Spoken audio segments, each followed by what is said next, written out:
తెలుగుదేశం కార్యకర్తలు వరకు ఏం మాట్లాడాలనుకుంటారో ఇప్పుడు 4.5 సంవత్సరాలు ఎట్టి చాకరీ చేయించుకుని మన సీట్లు అంటే ఊరుకుంటామా?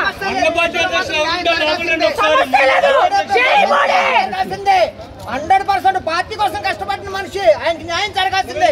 ఇంకెవరికి ఇస్తారు? మోడీ గారికి సీట్ లేదంటే ఎవరికి లేదు. మోడీ ప్రసాద్ గారికి సీట్ లేదంటే ఎవరికి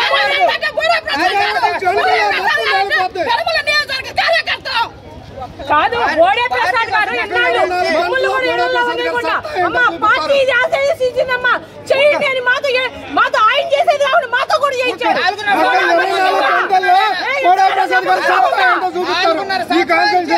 ఆయన తిరిగేది కాకుండా మమ్మల్ని కూడా తిప్పాడు. చంద్రబాబు నాయుడు గారు పెట్టిన ప్రతి మ్యానుఫాక్చరింగ్ కూడా మోడీ ప్రసాద్ గారు నెరవేర్చారా లేదా?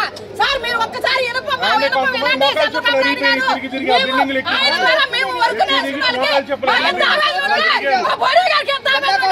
మోడీ ప్రసాద్ గారిని గెలిపించుకున్నంత వరకే ఈ మేము గెలిపించుకొని తీరుతాం. ఇదిగోండి రేపు జరిగే అసెంబ్లీలో మొదటి స్థానం గెలిస్తే మోడీ ప్రసాద్ గారికి ఫస్ట్ స్థానం వస్తుంది. గెలిచిన ఫస్ట్ పెనమలూరే.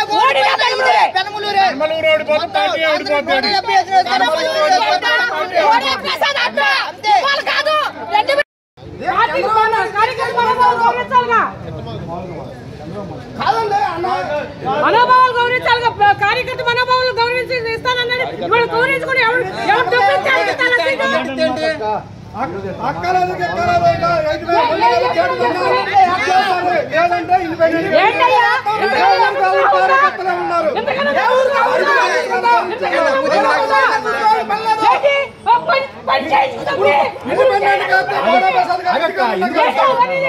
ఏంటి ఆ రోజు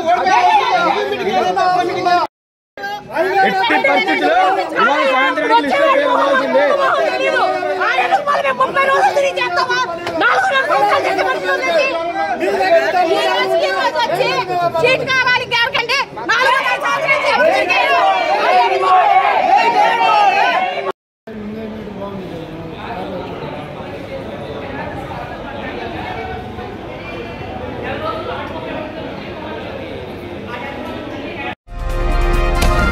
ఈ వీడియో కనుక మీకు నచ్చితే లైక్ చేయండి.